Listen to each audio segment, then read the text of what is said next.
Alright guys, welcome back to this class. If you have not subscribed yet to this YouTube channel, please, this is the right time to do so. Like, subscribe and share. In the last section we stopped at where we were building the model style guide. So we have built the model style guide. What we're going to do now is to build the assumptions or the input. So let's go ahead and rename this. This should be our guide. This should be named guide. So you just double click on it and you start typing. So this should be our input. Input are also called assumptions. So these are input. So we're going to see that we also have the same kind of information here, but instead of me doing all these things over and over again, it has become more easy for me because I have developed a model style guide that I'm going to apply on this formatting. So let's go ahead. Let's see. Here I want to rename this. I want to rename this to say company name. Company name. So instead of saying company name, I can just say equal to, typing again, I can say equal to company name. Company name. So this is it. And enter.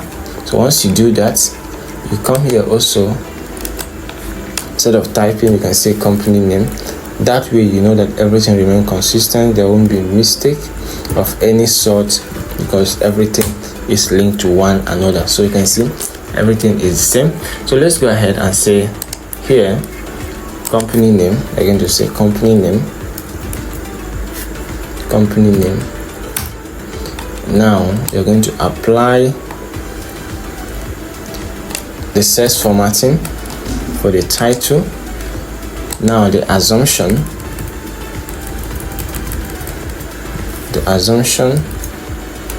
Okay, I'm using shortcut to do this. I'm using shortcut. What I did is I press Alt H, then the next one, because I'm going to the CSS styles, the next one is G. So J, so the next one is J. So I'll just press J to bring out this. I'll use my mouse or I'll use my keyboard to select the format I want. So we have the subtitle. Now this is our subtitle. Now I have scenarios. These are just like a model scenario. This is my scenario spelling is wonderful. So we can just go ahead and say. So scenario, I will show you how to use that scenario later. So let's go ahead. So we can see that here we have this, we call them the model start date and the end date. So we're going to do something actually very quickly. So before we do that, let's change all this information to, let's give them a sales guide. So we can say explanatory because they are explanatory, and when you see date, you know what a date is. So we can say explanatory, something like this, but I would like to modify it. Remember, I need consistency in all mine. You can say color and come back. Let's say I need consistency. I need consistency in my application of colors.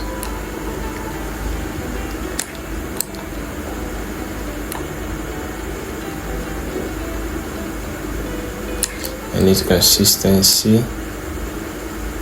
I need something a little bit fadey. And let's go down again. I need consistency. So you can see, put it in italic. So okay. Now apply that. If you apply that and it's not good for you like that, you can decide to change. So I think it's okay like this, but the problem is that when this model is printed, the colors may not come out clearly. So I think I will go back to that. I'll go back to that modify, and I will kind of say, okay, since that's the case, why not just leave it with this? Don't worry, leave it with this. Let me just leave it with this. So this one is okay for me right now. So now the next thing we're going to do is, okay, we know when our model starts. We know when our model, and you know that the start of a period is the end of another. So what you're going to do, remember we rename our model the model start date. So our model start date is going to be start. We are going to say model equals to model start date. This is it. Then enter. Now this is our model start date. Don't worry about this. You can always do. Sorry.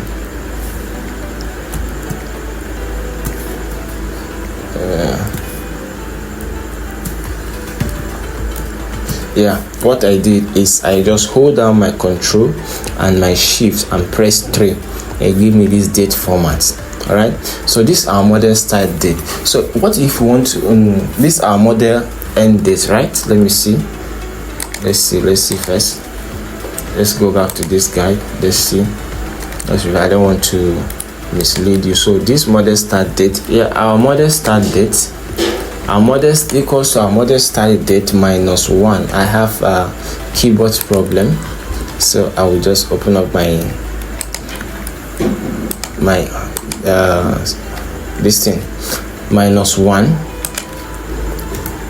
So it's going to give us this. Minus 1 is going to give us, because you're minusing 1 from the date, then it not give you the end date for the previous period. Since we have gotten the start date, the end date, so we're going to say end date,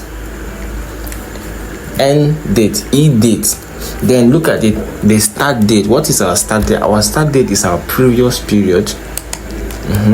Then comma the month. Now we have what is called model control in our model guide earlier on. So the model control is actually going to regulate our activities in terms of months and every other thing that we're doing in SM. So the one place we're going to use our model control is in this place.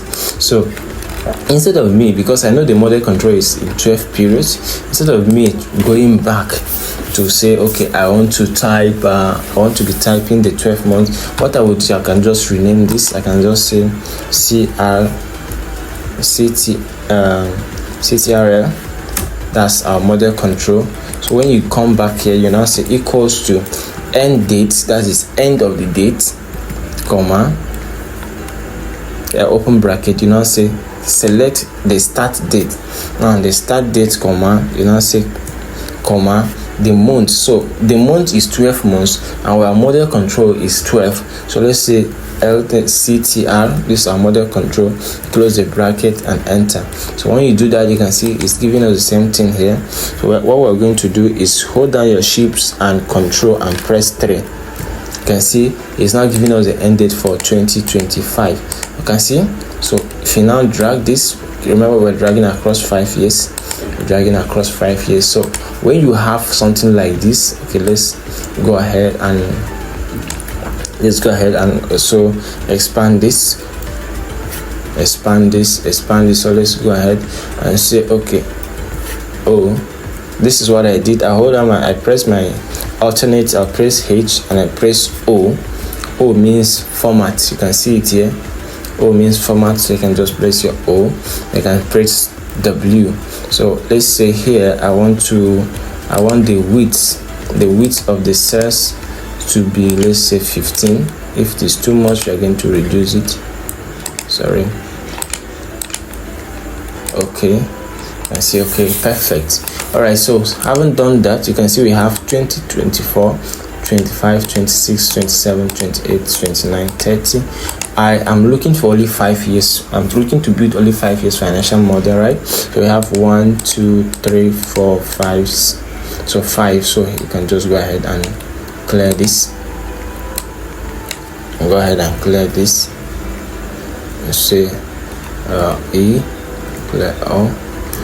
A, you can just delete this actually. So we have this model for 5 years. Now what is going to be, you can now ask yourself, what is going to be the start date? So when you say equals to, remember that here you say minus 1, right? Minus 1. So what you're going to do here is plus. It's going to give you that. So you can say equals to this plus 1. You can decide to use your model control as well, but let's go ahead and say plus 1.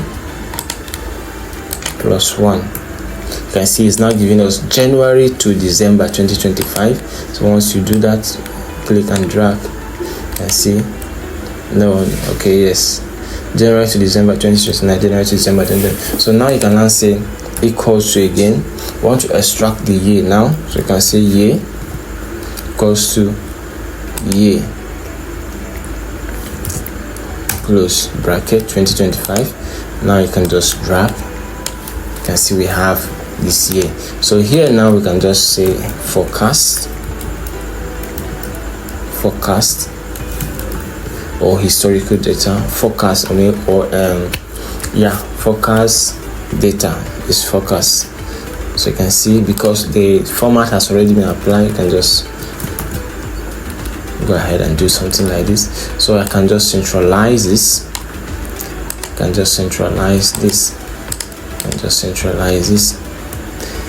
So this is our forecast period. So let's go ahead. This place, just expand it a little bit. Expand this a little bit, then move this one a little bit. Right, so we have gotten our start dates. Let me repeat myself. Let you not be that I'm doing this all alone. So here we already have our model start date. Our model start date is this. Then we are going to say minus. Our model start date is 20, is the one we have in the cell site guide. Then you now say -1. It will give you this. Now, because we want to get the end date, what you're going to do now, you're going to say end date, which is e date. It's a formula equals to e date. Then this your previous dates, comma, then your month in a period. You can decide to use your month in a period. It's still going to give you the same thing. Our month in a period is 12. So if I say month in a period now, instead of using the model control, month in a period is still going to give me the same thing. So if I click on it and drag, it's still going to give me the same thing. If I choose to use my model control format, it's still going to give me the same thing. So let's go and say here now we have the model start date. Now the start date of this model is going to be the previous date plus 1. So you can see the previous day plus 1. Once you do that, you click and drag it, it will give you this.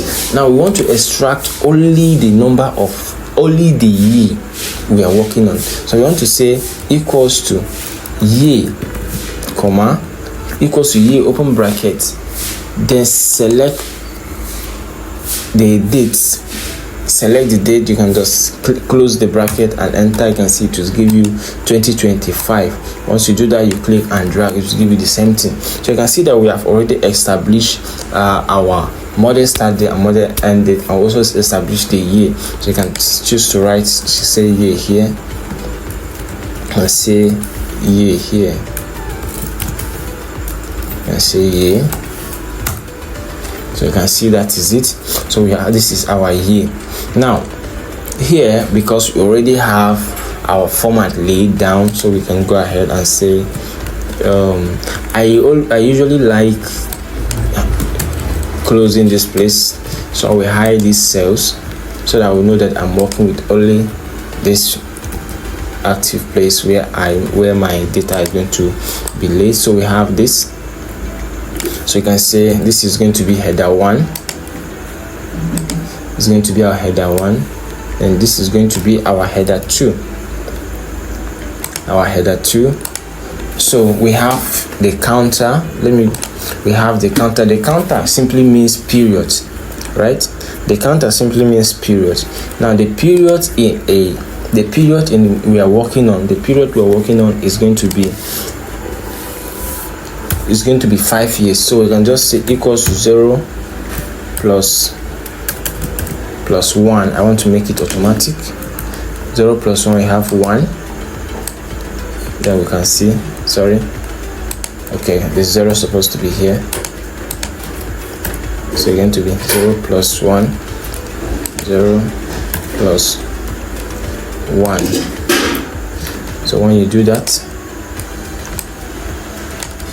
you can see we have 5 years. I can decide to delete this to give it the same thing. So we have 5 years. Remember, this is an input. Now what we are going to do in our input, remember, we're going to change the cell. We're going to say the input cell. Now because it's an input. Remember when I was telling you about hard-coded data in Excel? Input are also hard-coded. Imputed data are hard-coded data. So in financial modeling, like I told you, we have imputed data are hard-coded data. We use blue to identify those. So because they are hard-coded data, I'll just say, okay, since we have hard-coded data, I will go back and make let me say I'll duplicate this.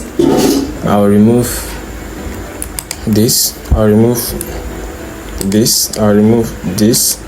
So what I will do, I'll just format the color. So the color is what I want. So once I do the color, I'll change the name to hard code. So hard code. So I will just go ahead and say, okay, let this be this. You can see the color have changed to blue. So let's go ahead again. Let's go ahead. What do we have next? So let's look at it. So what we have next, timer. Okay, we input this in a wrong place. Let's just move it down. Our timer is 1, 2. That's the period. Sorry, what's going on? The period. So this is it. Now this is our timer. The inflation, we're going to do research on the inflation. We're going to do research on the inflation so that we know how to impute the inflation. We have the growth rate. We're going to have the growth rate. Now the government means the provision of tax. Now the provision of tax is in percentage. Our tax in Nigeria is, company income tax in Nigeria is 30%. So you can just go ahead and put 30% there. 30%. If you don't know, you can always do research. You can say 30% is an input and it's hard coded, right? It's an input and it's hard coded. Now our asset useful life, let's say is 5 years. Our asset useful life is 5 years. We are going to input all this as we go. So you're going to say input. Then it's also going to be a hard coding.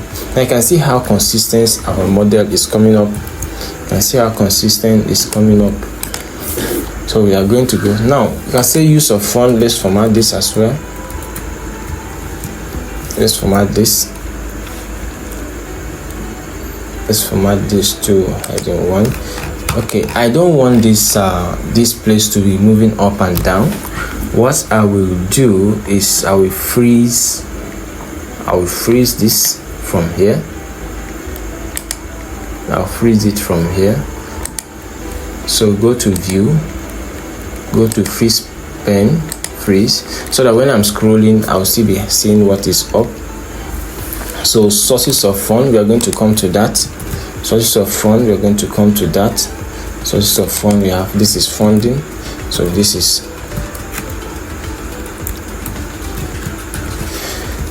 funding.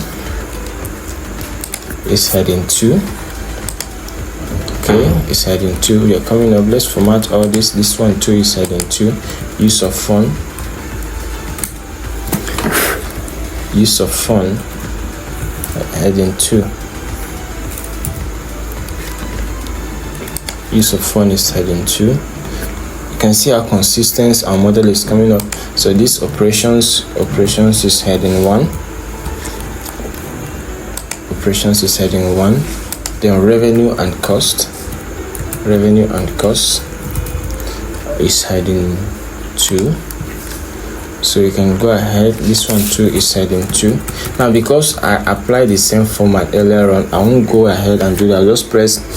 I will just press F4.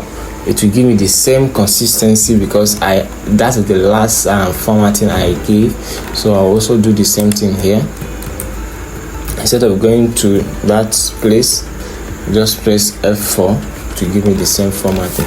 So alright, so that is what we have here. Now you can see that we have already imputed our tax provision for tax, as our tax rate is 30% company income tax. The duration of our asset that we're going to be using is 5 years. That's the lifetime of the asset we're going to be using is 5 years.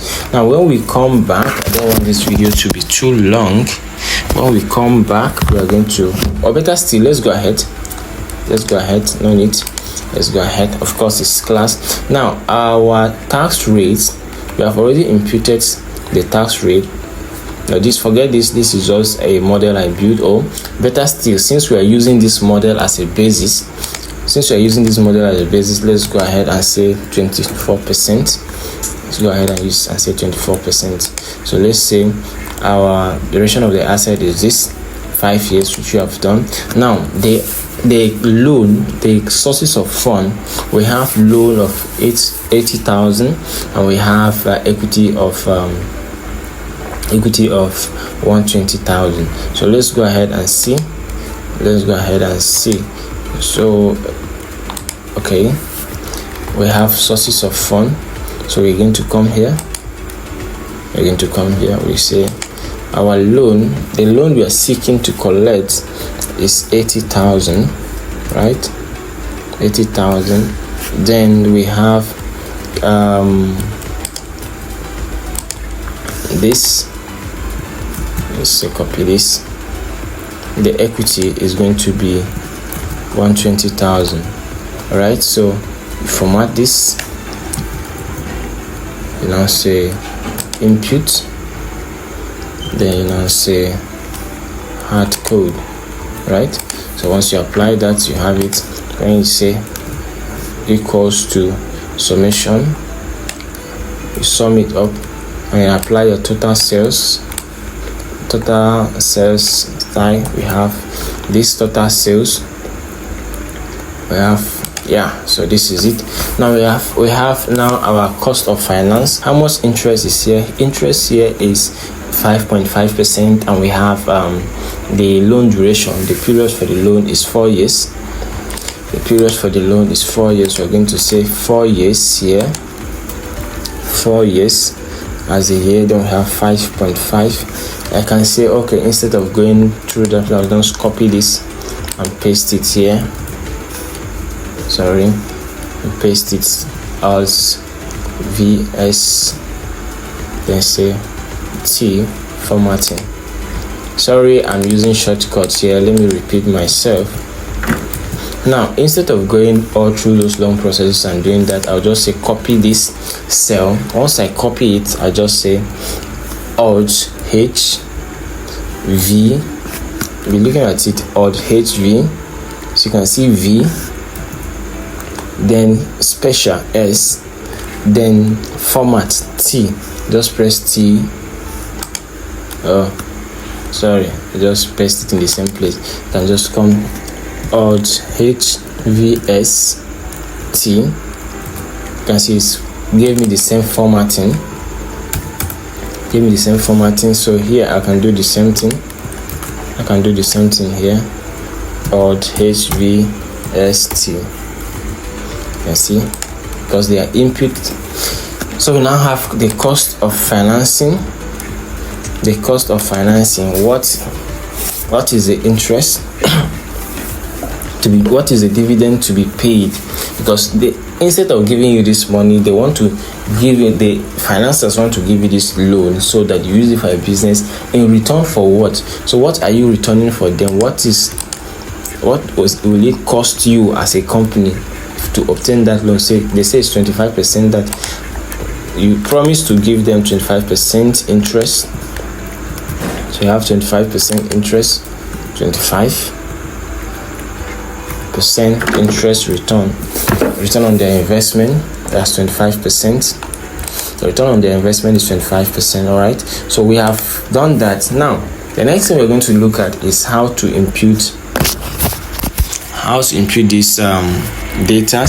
We're going to look at how to impute how to apply the money collected, and what are we going to use those money for. So these are the things we're going to use the money for. So we're going to just do it quickly. I'll copy all this because we're using the same information. Copy all this. The uses of fund collected. Now that's the uses of fund. I'm going to say, okay, the use of fund. So this is what we're going to use the money for, right? It seems I did not copy everything. the uses of fund. Okay,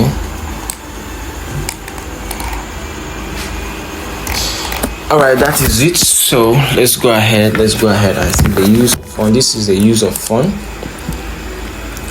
The use of fund, we want to use it for business registration, which is going to cost us this.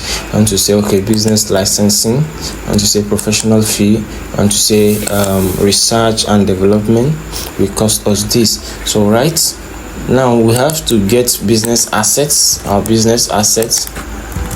Now, business asset is going to cost furniture and fitting is going to cost us 13,000. Then we have the plant and equipment is going to cost us 15. We have the website of 5,000. Then we have business stock as our inventory. Business stock is going to cost us 50,000. Then we have our awareness. Our awareness is something like marketing,